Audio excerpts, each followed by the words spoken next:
বক্তব্য রাখবেন মাননীয় সদস্য মাসুদা সিদ্দিক রোজি, মহিলা আসন 34। আপনার সময় 5 মিনিট। বিসমিল্লাহির রহমানির রহিম। ধন্যবাদ স্পিকার। মাননীয় প্রধানমন্ত্রী শেখ হাসিনাকে ধন্যবাদ। ধন্যবাদ মাননীয় সংসদ উপনেতা। ধন্যবাদ মুক্তিযুদ্ধের চেতনায় বিশ্বাসী সকল পক্ষের বীর সেনানী সদস্যদের প্রতি রইল বিনম্র শ্রদ্ধা, মুজিবীয় সালাম। আমি ডক্টর প্রকৌশলী মাসুদা সিদ্দিক রোজি, পিঞ্জ সংরক্ষিত আসন 334, নরসিংদী। এ মাস মার্চ মাস, স্বাধীনতার মাস, অগ্নিঝরা মাস। আমি প্রথমে স্মরণ করছি জাতির পিতা বঙ্গবন্ধু শেখ মুজিবুর রহমানকে। একই সাথে স্মরণ করছি মহান মুক্তিযুদ্ধে নিহত 30 লক্ষ শহীদ, 2 লক্ষ মা বোনদের, যারা দেশের স্বাধীনতা রক্ষায় নিজের জীবন উৎসর্গ করে আমাদের দেশকে স্বাধীন করেছেন। আমি আরো স্মরণ করছি জাতীয় 4 নেতা ও ভাষা সৈনিকদের।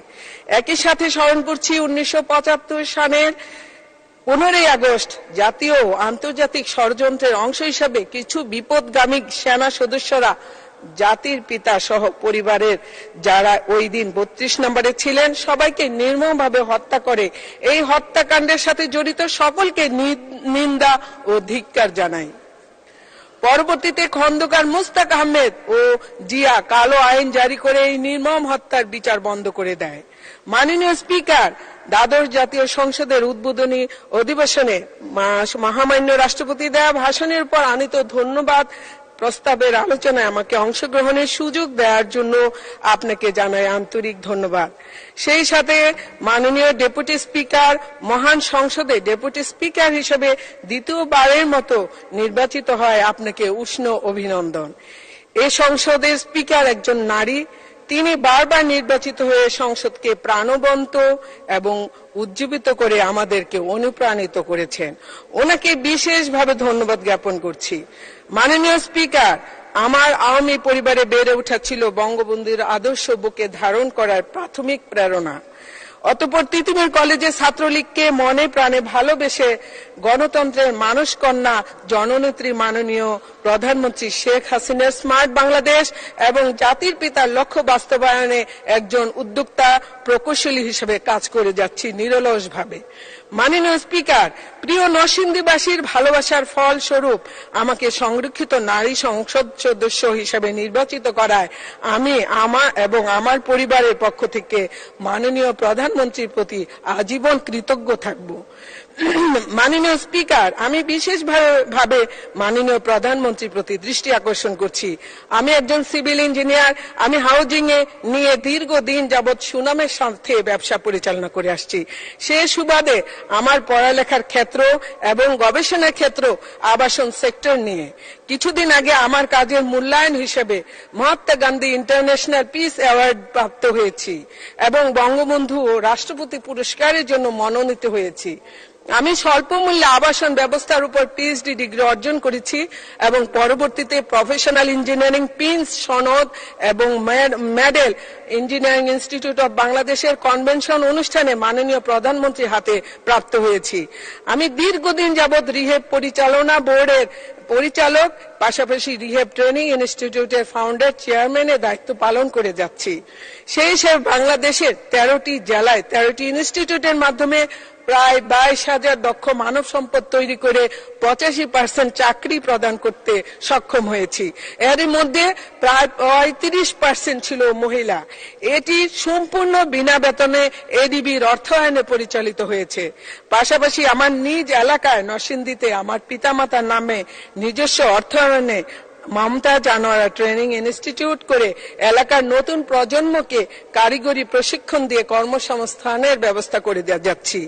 আমি Narsingdi women of commerce industries founder সভাপতি।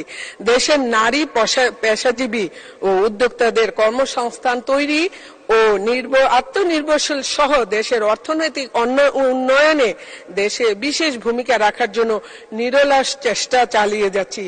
পৃথিবীর সাথে তাল মিলিয়ে 4I এর বিষয়ে প্রস্তুতি হিসাবে আধুনিক টেকনোলজির ব্যবহার ও ধারণা দেওয়ার জন্য ট্রেনিং ও কারিগরি জ্ঞানের বিকল্প নেই। সরকারের সহযোগিতা পেলে আমি আমার এলাকায় 4IR বাস্তবায়নের প্রস্তুতিমূলক উদ্যোগ গ্রহণ করব ইনশাল্লাহ। মাননীয় প্রধানমন্ত্রী স্মার্ট বাংলাদেশ গড়ার দৃঢ় প্রত্যয় হাতে। সদস্য 2 মিনিট বলুন। আমি এই বিষয়ে বিশেষ ভূমিকা রাখতে চাই। ধন্যবাদ মাননীয় স্পিকার। আমার নরসিংদী জেলা শিল্প এলাকা ঢাকার অত্যন্ত কাছে। এখানে আমার দায়িত্ব হিসেবে স্মার্ট বাংলাদেশ এবং দক্ষ জনশক্তি গড়ার জন্য সরকারি সহযোগিতা পেলে একাধিক ট্রেনিং সেন্টার ও একটি কারিগরি বিশ্ববিদ্যালয় স্থাপন করতে চাই। মাননীয় স্পিকার, আমাদের এমন একজন প্রধানমন্ত্রী আছেন যিনি দেশের আনাচে কানাচে হাজার হাজার আবাসন ব্যবস্থা তৈরি করে গৃহহীনদের মাথা গোঁজার স্থান করে দিয়েছেন। পৃথিবীর ইতিহাসে এটি নিঃসন্দেহে একটি বিরল ঘটনা। আওয়ামী লীগের স্লোগান আমার গ্রাম আমার শহর, এই স্লোগান বাস্তবায়নের জন্য আমি একজন পেশাজীবী প্রকৌশলী হিসেবে সরকারের সহযোগিতা নিয়ে বিশেষ দায়িত্ব পালন করতে চাই। এই শিল্পায়নের যুগে আবাদযোগ্য জমি কমে যাচ্ছে এবং সক্ষম ব্যক্তি ভার্টিক্যালি এক্সটেনশনের পরিবর্তে হরিজন্টাল এক্সটেনশন করে যাচ্ছে। এটা পৃথিবীর সর্বোচ্চ ঘনবসতি বাংলাদেশের জন্য বিশাল হুমকি স্বরূপ। তাই পরিকল্পিতভাবে বাংলাদেশের প্রতিটি এলাকা সাজাতে পারলে ঐতিহ্যবাহী কৃষি প্রধান বাংলাদেশ তার ঐতিহ্যকে ধরে রাখতে পারবে ইনশাল্লাহ। মাননীয় স্পিকার, 30শে জানুয়ারি মহান সংসদে দেওয়া মহামান্য রাষ্ট্রপতির ভাষণে তিনি দেখিয়েছেন সমৃদ্ধ আগামীর বাংলাদেশের স্বপ্ন এবং সে স্বপ্ন পূরণের জন্য দিয়েছেন দিক নির্দেশনা। মাননীয় প্রধানমন্ত্রী শেখ হাসিনার নেতৃত্বে গত 1.5 দশকে সরকার পরিচালনার ধারাবাহিকতায় বাংলাদেশের আর্থ সামাজিক খাত সহ সব খাতে যে অভূতপূর্ব উন্নয়ন হয়েছে মহামান্য রাষ্ট্রপতি তার ভাষণে সুস্পষ্টভাবে তুলে ধরেছেন। আর্থিক খাতের সংস্কার, সরকার কঠোর হাতে দুর্নীতি দমন, গঠনমূলক রাজনৈতিক কর্মসূচি পালন, গুজব অপপ্রচার ষড়যন্ত্র রোধে সচেতনতা বৃদ্ধি এবং চলমান উন্নয়নের অভিযাত্রায় 2041 সালের মধ্যে উন্নত সমৃদ্ধ স্মার্ট বাংলাদেশ বিনির্মাণের যে প্রত্যয় দেখিয়েছেন তার জন্য মহামান্য রাষ্ট্রপতিকে জানাই আন্তরিক ধন্যবাদ।